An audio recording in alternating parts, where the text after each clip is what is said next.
Hey there, I'm Chris Panek, Certified Public Accountant, Certified Coach, and the host of the Mastering Your Small Business Finances podcast. And I want to welcome you to the second episode of a new series that I'm doing on this podcast. My intention is to drop one of these additional episodes every Monday while I continue to provide you with the regular Mastering Your Small Business Finances podcast episodes, which will continue to help you take control of and understand your business finances, with topics that ultimately impact your bottom line.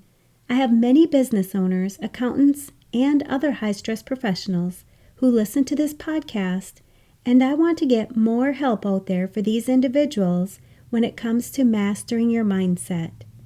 I'll be taking a few moments each week to touch on topics that many high-stress professionals are dealing with and provide solutions to help you increase your overall well-being.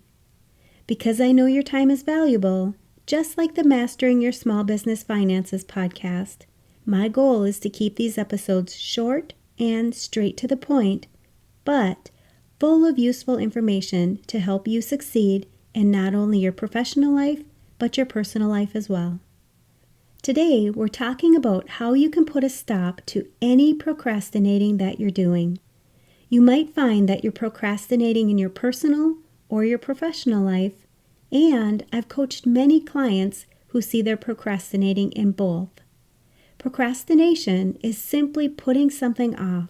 You might be putting something off because you're afraid of how you're going to feel as you do it, or, let's be honest, sometimes we just don't feel like doing it.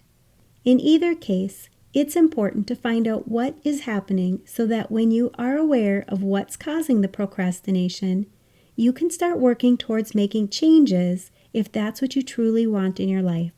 Procrastination is actually part of how you're managing your time.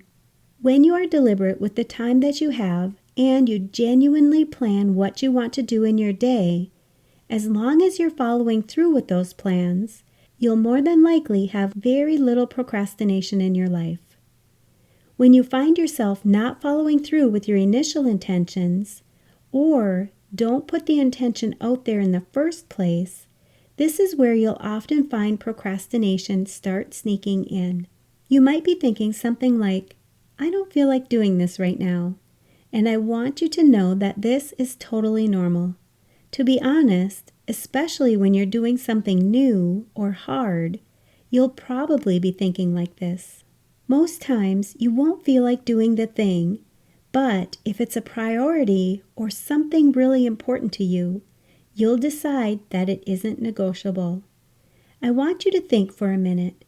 What if you only did things that you felt like doing? How much would you truly get done in a day? If you're a parent, how many times do you find yourself doing things for your children that you really don't feel like doing? Think about your life for a second. How many things can you come up with that you don't enjoy doing or feel like doing, but you continue to do them anyway? I'm sure there's lots of things. It's only normal that you would want to find something that's more entertaining or pleasurable for you to do instead. Now, I want you to think about a time when you've procrastinated or a time when you were constantly putting something off. What were you doing instead of the thing that you were putting off? Did you find that you enjoyed binging a Netflix show to avoid it? Or simply just doing anything but what you knew you should have been doing? When you find that you're taking action on anything but what's related to the thing that you're putting off, this is when you need to become aware of what you are really doing.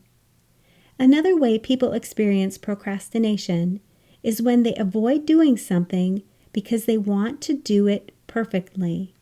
Perfectionism creeps into procrastination as well. You might be thinking something like, why even get started if I don't know how to do it perfectly?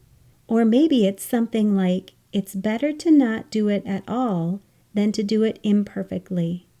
I always like the saying, done is better than perfect. Even if you know you won't be able to fully complete something, you can still continue to do it anyway. Whatever the thoughts are that you're having that are causing you to procrastinate, they are not serving you. We also have feelings that come along with procrastination that we try to avoid, which cause us to not take the actions we need to take to accomplish. Have you ever found yourself procrastinating because you feel worried, guilty, or pressured to do something? It's hard to move forward and take intentional action when you let these emotions take over. For example, rather than feeling worried about doing something right, you might opt to do something that gives you instant gratification. You then often will feel satisfied. Or maybe in the past, you've told yourself that you shouldn't have to do something because you feel entitled or you deserve something different. I want to let you in on a little secret. If you'd like to continue listening to the rest of this podcast, I'm inviting you to sign up for my free private podcast, where I do a deeper dive into this topic on the Mastering Your Mindset Moments podcast for high-stress professionals. When you're busy working in a high-stress profession, it's often hard to accomplish what you truly want in your life. This private podcast offers solutions that you can immediately apply to your life so that you can not only achieve your goals, but increase your sense of purpose, satisfaction, and lead a more fulfilling and enjoyable life. You can sign up at financialadventure.com/private to hear about the solutions that I provide on this topic. I'll post links to this and other valuable resources for business owners, accountants, and other high-stress professionals where you're listening to this podcast.